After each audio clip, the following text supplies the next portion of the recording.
There's an unwritten rule in the pirate world. You don't mess with American cargo ships. But the Somali pirates didn't buy into that bad luck. On April 1st, 2009, they hijacked a massive 17,000-ton U.S. cargo ship and took the captain hostage. This was the first time in 200 years that pirates had attacked a ship flying the American flag. The U.S. immediately deployed destroyers, an aircraft carrier, the elite special forces, and various other military forces. However, what they didn't expect was that the pirate gang, daring to attack a U.S. ship and forcing the mobilization of an entire aircraft carrier, consisted of just 4 skinny black guys. They had no special equipment, each just carrying an AK rifle.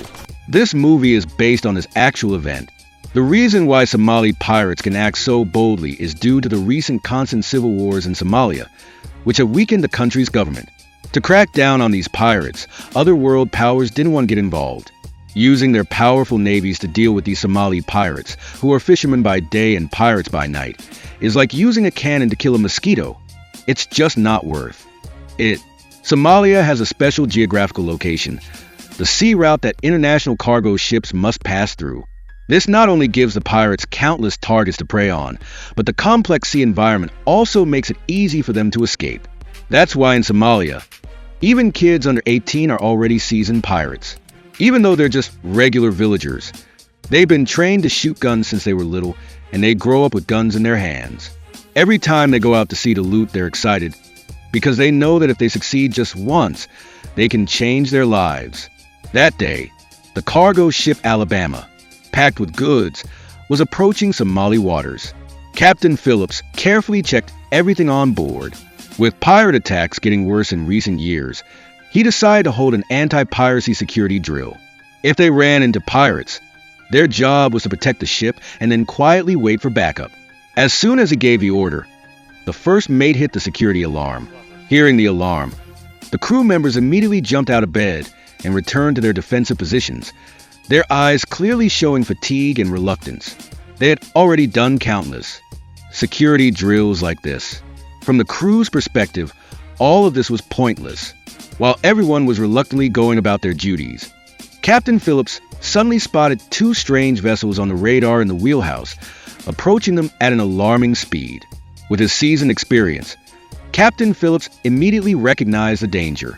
He ordered the chief engineer to increase the ship's speed and the first mate to adjust their course, using the opportunity to test whether the 2 vessels would change direction to follow them. The result was as expected. The other ships stayed locked on their tails.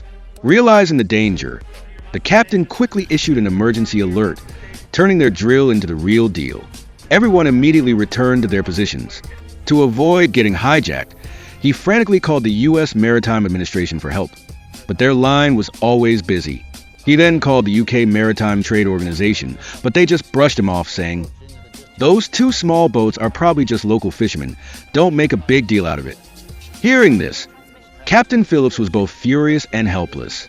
As the boats chasing them got closer and closer, the captain could see 8 pirates on the 2 small boats, one of them armed.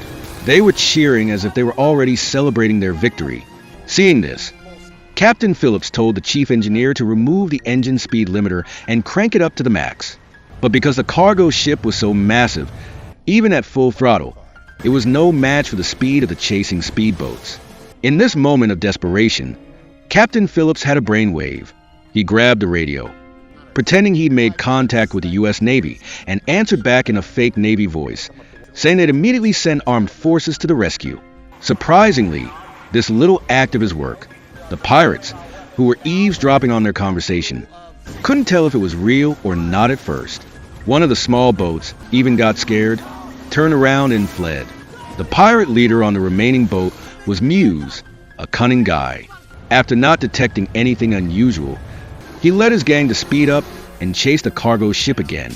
Seeing the enemy getting closer, Captain Phillips again told the chief engineer to stir up bigger waves to create a strong resistance for the pirates, while constantly changing direction to circle with them.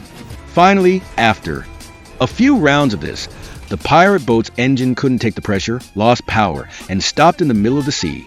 Right then, Captain Phillips looked at the pirates through his binoculars and saw that Muse was also staring right back at him through his binoculars. This exchange of looks made Captain Phillips realize that this was far from over. He knew that the pirates wouldn't give up. Having temporarily held off the pirates, the crew members started to gather and discuss. Some complained about why the ship wasn't equipped with armed guards. Some were panicking and wanted to seek outside help again. And some even worried that they would lose their lives there.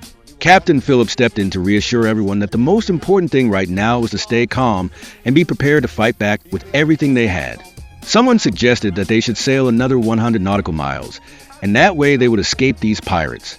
However, Captain Phillips knew very well that these waters were swarming with pirates, and even if they escaped from here, they would fall into the hands of other pirates. After that, Captain Phillips assigned everyone to stand guard at their posts, ready to respond to a surprise attack from the pirates. Muse, having failed during the day, didn't return to the mother ship until nightfall. However, a damaged engine isn't easy to fix, and the small boat that ran away earlier started mocking them. What a total loss. Muse had barely retorted a couple of sentences when the other guy pointed a gun at his head. Muse, unfazed, quietly picked up a wrench nearby, and with just one swing, the previously aggressive guy was instantly subdued. Early the next morning, Muse's team, with 2 engines, continued to chase the Alabama on the open sea. Captain Phillips woke up and immediately spotted them. He couldn't believe that after just one night, they were once again hot on their tail. Seeing this, Captain Phillips immediately sounded the alarm, getting all the crew members to their battle stations.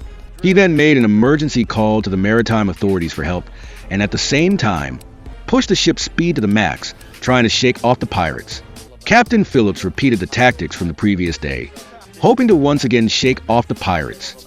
However, the pirate boat, now with 2 engines, was moving incredibly fast. Seeing the cargo ship still stubbornly resisting, Muse started trying to sweet-talk Captain Phillips over the radio. "We are the Somali Coast Guard. Stop your ship immediately for a routine inspection." Captain Phillips, of course, didn't fall for it. Seeing that Captain Phillips wasn't responding, Muse lost it and started firing his AK at the bridge. Since there were no weapons on board, to stop the pirates from boarding, they could only use the ship's high-pressure water cannons. In an instant, dozens of high-pressure water cannons fired simultaneously, creating a natural barrier for the cargo ship. Fearing their small boat would be sunk by the water cannons, the pirates didn't dare to get too close. However, they had no intention of giving up, constantly circling the cargo ship, looking for an opportunity. After circling for a few rounds, they finally found a weak spot. One of the high-pressure water cannons suddenly malfunctioned, creating a gap in the barrier. Captain Phillips and Muse discover this problem at the same time. The captain quickly tells the first mate to fix it, while he uses flares to stop the approaching pirates. But compared to real bullets, the flare's power was insignificant. Plus, Muse and his gang are desperate for money, and they'll shoot anyone who shows their head. In this rain of bullets, the captain can't let the first mate take any more risks, so he tells him to retreat. He knows the pirates will board the ship, so he immediately tells all the crew members to hide in the engine room. This is a good hiding place to prevent too many people from being taken hostage by the pirates. After getting the other crew members situated, he told the first mate to steer the ship so that it would constantly sway, not giving the pirates a chance to hook their ladder onto the ship. However, for these pirates who had been through countless battles, this was child's play. In no time, they successfully hooked their ladder onto the ship and started swarming aboard. The captain could only watch helplessly. He then ordered the crew members, first, shut down all the ship's engines. Second, find a way to cut the power on the ship. Most importantly, don't reveal your position. Only come out when you hear the all-clear signal at dinner time. After getting everything in order, he and a few other crew members hid in the wheelhouse, locking the door tightly behind them. The pirates boarded the ship and immediately rushed straight towards the bridge. Under the force of their bullets, the iron padlock on the door couldn't hold. In no time, they stormed into the bridge and captured the captain and the others. Muse said, "We only want money. We don't want to kill anyone. Just cooperate and you'll be fine." The captain said this was an American cargo ship, hoping to use the name of the nation as leverage. Unexpectedly, the pirates became even more excited when they heard that. In their eyes, America was a big, fat fish. The captain was stunned because these guys were truly insane. to lure the pirates away. The captain said there was $30,000 in the safe, enough for them to live a good life. However, Muse said that amount wasn't even enough for beggars. Their real target was this gigantic ship. While the two sides were negotiating, the chief engineer in the engine room shut down the engine system, and the entire ship suddenly came to a halt. Sensing something was wrong, Muse asked the captain what was going on. The captain quickly explained that maybe the engine malfunctioned because it was running too fast. Muse didn't believe the captain. He went to the control panel and randomly pressed buttons, trying to restart the ship, but he had no idea what those buttons did. He kept hitting buttons, but the ship wouldn't budge. Knowing that someone on board must know how to fix it, Muse asked the captain where those people were. The captain said that he was fighting with pirates. How would he know where they were?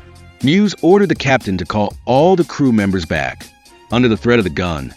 The captain had no choice but to pick up the radio, but everything he said was just beating around the bush. Muse didn't have it. He snatched the radio and said, "If you don't come out, I'll kill one person every minute." Seeing the situation was critical, the captain had no choice but to negotiate with the pirates. "You guys just want money.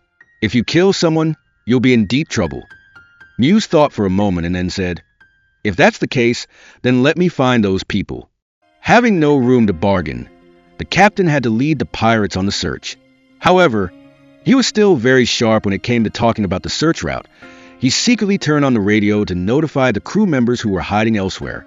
As they passed by a certain spot, he even pretended to lament, hoping the electrical system in the engine room wasn't broken. Otherwise, we wouldn't be able to see anything.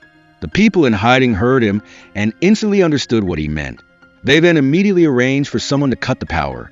Muse, worried that the captain would secretly contact the crew, made the captain leave the radio on the bridge, and then he forced the captain to lead the way on the search.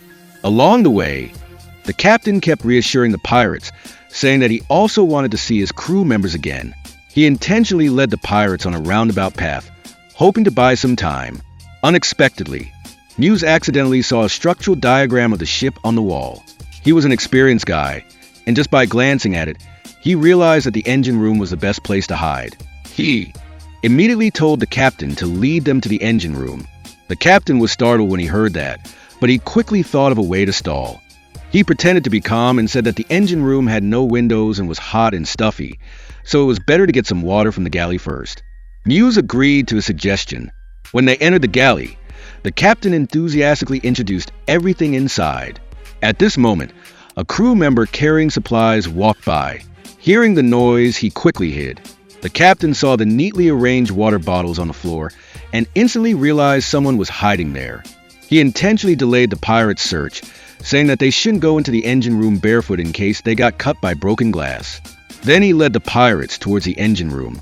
The person hiding heard the noise and used the radio to inform his teammates in the engine room. Those in the engine room immediately filled the entrance with broken glass. When the pirates entered the engine room, they instantly screamed out in pain from stepping on the glass. Muse was furious. He knew this was no accident. The captain tried to calm Muse down, saying that they should bandage the injured person's wounds now. While the two sides were at a standoff, the chief engineer took the opportunity to sneak to the power source and cut the electricity for the entire ship. The ship suddenly went pitch black, and the engine room was also plunged into darkness. Muse was so angry he was about to lose it. The captain again tried to appease him, saying that $30,000 was still a lot of money, and besides, the most important thing now was to take care of the injured.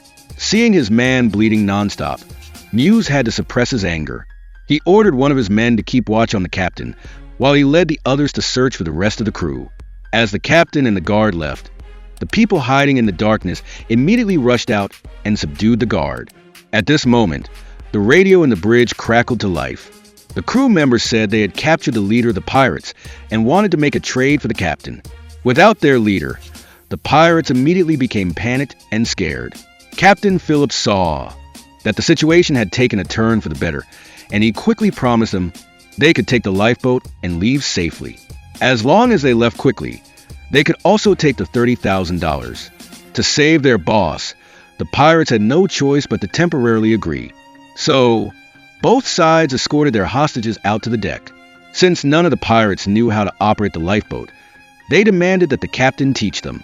Facing the weapons in their hands, Captain Phillips had to comply.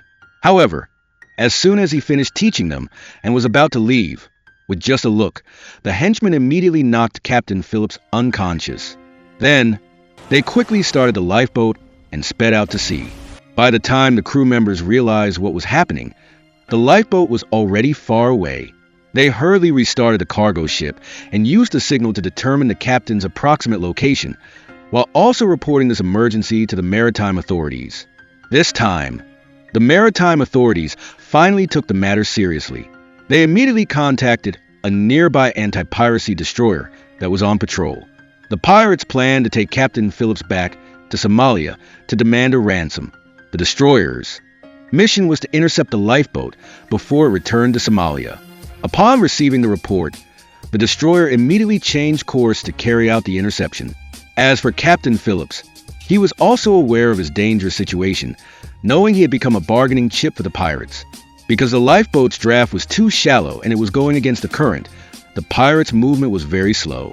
Muse constantly tried to contact the mothership, but what gave him a headache was that he didn't receive any response.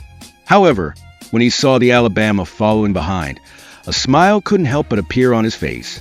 He never expected this tasty bait to deliver itself right to his doorstep. Held as a hostage, Captain Phillips wasn't worried about his safety, but was concerned about the situation of the injured pirate. If not treated promptly, the wound could easily become infected. The injured pirate was only 15 or 16 years old. Captain Phillips couldn't bear it, so he took out the first aid kit from under the floorboards and bandaged the wound for him. This act was quickly repaid. In the stifling, cramped space of the lifeboat, everyone was drenched in sweat from the heat. Because there wasn't much fresh water on board, the injured pirate still risked giving water to Captain Phillips, despite the danger of being scolded and beaten by his comrades. Soon after, a U.S. drone located the lifeboat. It was only 160 nautical miles from Somalia. Upon receiving this news, the White House directly issued the highest order. At all costs, the lifeboat must not be allowed to return to Somalia.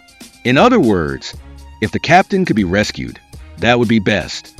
But if not, then end it all with a single shot.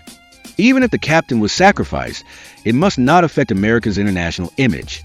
In addition, the White House also specifically deployed the SEAL Special Forces to an aircraft carrier for support.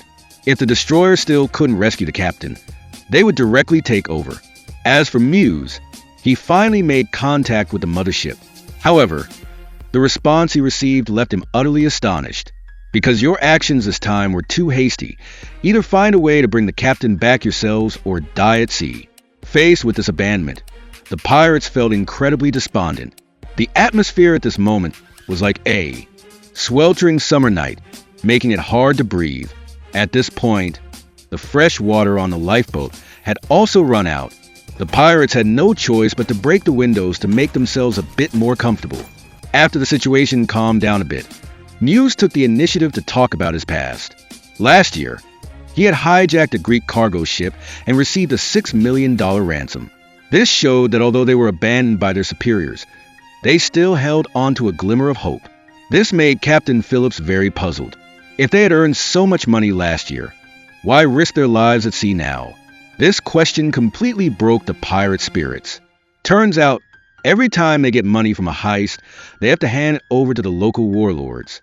The guys who do the work, like them, only get a tiny, pitiful share. At this point, one of the pirates gets so angry that he wants to shoot Captain Phillips for talking too much. Muse sees this and quickly stops him. Just then, a roar echoes across the sea. It turns out the anti-piracy destroyer has arrived. The waves from the destroyer almost flip the lifeboat over. Seeing the American destroyer, Muse panics and quickly says they're just fishermen, not terrorists. If they want the captain, they need to pay a $10 million ransom. To stabilize their morale and buy time, the captain of the destroyer said that money was no problem, as long as they had time to arrange it. The next morning, 2 rubber boats, under the guise of bringing drinking water and food, headed straight for the lifeboat. At the same time, the cargo ship Alabama also left the area. Captain Phillips realized that this was the U.S. military clearing the battlefield. He advised Muse to quickly think of another way because the U.S. military would not negotiate with pirates. However, Muse, with Captain Phillips as a hostage in his hands, didn't see it that way. The rubber boats approached the lifeboat. While the negotiator was talking, someone was constantly filming. When the negotiator asked to confirm the captain's safety, Captain Phillips took the opportunity to report his position on the lifeboat, helping the U.S. military to arrange their strategy in advance.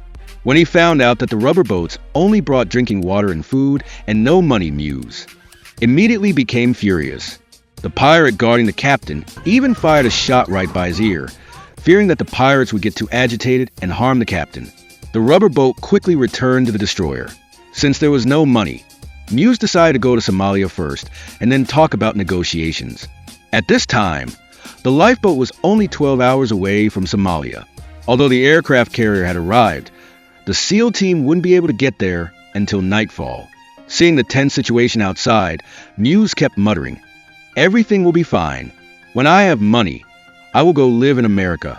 Looking at the warship and the aircraft carrier outside, Captain Phillips knew that Muse and his gang were doomed. The U.S. Navy wouldn't let them win. However, Muse felt he had no way out at this point. "I can't give up." Not. Faced with the situation, Captain Phillips also didn't know what to do. If the Navy bombed the lifeboat, he would also be unlikely to escape disaster. At 4 a.m., the SEAL team members arrived one after another. Captain Phillips seemed to sense that the time had come, so he pretended to need to use the restroom at the door. Taking advantage of the moment when the pirates weren't paying attention, he pushed the pirate guarding him into the water and then quickly jumped in himself, swimming towards the destroyer. The rescue team quickly noticed the situation. However, because it was too dark and there were two people in the water, they couldn't immediately tell who was the captain and who was a pirate. To get a better look, they fired a flare, but this gave the pirates a chance to locate the captain. They steered the lifeboat to chase after him, while continuously shooting towards the captain, threatening him to stop or they wouldn't be polite. Helpless, Captain Phillips had no choice but to obediently return to the lifeboat with Muse. As soon as he got back on the boat, he was beaten by the furious pirates. Just then, planes overhead began circling, and several warships also surrounded the lifeboat. Muse felt he was being played. He grabbed the captain as a hostage to resist. They would rather die here than go to an American prison. The pirates decided to kill the captain. As they were about to pull the trigger, the rescue team signaled for negotiation again. $10 million was not a small number. Someone needed to come here for a face-to-face exchange. In addition, the Navy also read out the names of each of the 4 pirates, clearly stating which tribe they came from and where they lived. Everything was clear. It turned out that after filming 3 days ago, they had immediately investigated these 4. The U.S. military said, "We have spoken with the village elders. They are also on their way to discuss this transaction together." Although he knew this was likely a trap, Muse had to agree because at this point he had no other choice. The lifeboat's fuel was about to run out, and a storm was approaching. If they didn't end these negotiations, it would ultimately lead to death anyway. So he agreed to have the lifeboat towed to safe waters and to personally go negotiate. After receiving the agreement, the rescue team sent a speedboat to pick him up. Upon confirming the captain's safety, they threw him a package, saying that to avoid catching a cold, it was best to put it on. When he discovered it was a reflective vest, Captain Phillips instantly realized that the U.S. military was planning to use force. At the same time, the U.S. military had secretly installed a listening device on the lifeboat. Then, Muse went with them onto the warship. The rescue personnel took him to a cabin, saying that the village elders were on their way. On the other side, once all the snipers were in position, the warship suddenly turned on all its floodlights. The blinding light made it impossible for the pirates to open their eyes. When the pirates asked why the floodlights were turned on, the U.S. military didn't answer, but announced that they were about to start towing and to pay attention to safety. Before they could even react, the lifeboat was suddenly towed away. Knowing there was deception, initially, the pirates all hid very carefully, making it impossible for the snipers to see their targets. To force them to reveal themselves, the warship increased its towing speed. The waves created by the fast-moving ship caused the lifeboat to rock violently. However, the cunning pirates still hid very well, making it impossible to lock onto a target. When the pirates complained again about the waves being too big, the commander said they would shorten the tow rope. Once the lifeboat entered calmer waters, it would stabilize. The pirates had no choice but to agree. This made Captain Phillips realize that the U.S. military was about to take strong action. If the operation failed, he might die along with the pirates. Thinking of this, he quickly picked up a pencil from the floor and began to write his will. The cable was shortened, and the distance between the lifeboat and the warship gradually decreased. The pirates panicked and wanted to talk to Muse, but only received the answer that he was waiting for the village elders. While the pirates were at a loss for what to do, they saw the captain writing something. One of the pirates grabbed the paper, but the captain quickly tried to snatch it back. The two struggled in the cabin. However, the captain alone couldn't fight off multiple people. In the end, he was subdued by the pirates, his hands tied and his eyes blindfolded. Realizing that time was running out, the captain began repeatedly calling out the names of his wife and children. This made the already irritable pirates even more furious. One of them decided to shoot. The captain, in his moment of losing control, he moved closer to the window, and thus, 3 targets were simultaneously locked on. Immediately, all 3 pirates were cleanly eliminated. Captain Phillips, still blindfolded, didn't know what had just happened. When the blindfold was removed, the scene before his eyes stunned him, and then he burst into tears, sobbing uncontrollably. After being taken aboard the warship and examined, Captain Phillips only had some minor external injuries. However, the harrowing experience lasting several days and nights had completely broken him down. As for Muse, after the 3 pirates were shot dead, he was immediately apprehended by the U.S. military. He was eventually sentenced to 33 years in prison in the U.S. You could say he went to America differently, fulfilling his American dream. Captain Phillips is an American biographical drama film directed by Paul Greengrass, starring Tom Hanks and Barkat Abdi, and released in 2013. The film is based on a true story with strong elements of American heroism. The director used a documentary-style filming technique appropriate for the subject matter, enhancing the realism of the scenes under the premise of correct political stance, making the whole film achieve a nearly perfect effect. When Captain Phillips was taken onto the lifeboat, the interaction between him and the young pirates sparked some discussion about the movie's themes. The Somali pirates claimed to be fishermen, and that's because they used to make a living fishing at sea. It was only when the fish stocks dried up and constant wars broke out that the infamous Somali pirates started to appear. The young pirate thought that robbing on the high seas was a glorious thing to do, but deep down, he wasn't some evil, cruel bad guy. When the captain was being beaten, he pleaded for them to stop. He also took the initiative to give the captain water. He never intended to hurt anyone, and his family was also waiting for him to come home. However, as a pirate in the eyes of the world, he was ultimately shot dead by the U.S. military. The captain, who had personally bandaged the pirate's leg wound and tried to persuade him to take the path of righteousness, also felt a sense of bewilderment. The pirate explained that he simply wanted a better life, to earn money to support his family. This is not sympathy for pirates, but rather an acknowledgement that everyone in this story is a victim of misfortune. The captain, after being rescued, cried like a child. While overjoyed to be alive, he also grieved for the 3 dead pirates. He posed a question to the audience. Ultimately, who is the real winner? Nobody has an answer. Maybe one day they would have been proud to be pirates. But what awaited them wasn't necessarily a gift from Mother Ocean, but potentially the cold barrels of guns. Some people are born into luxury penthouses. Others spend their lives in deep cellars. Some can look up at the starry sky anytime they want. Others have to struggle in the dirt their whole lives.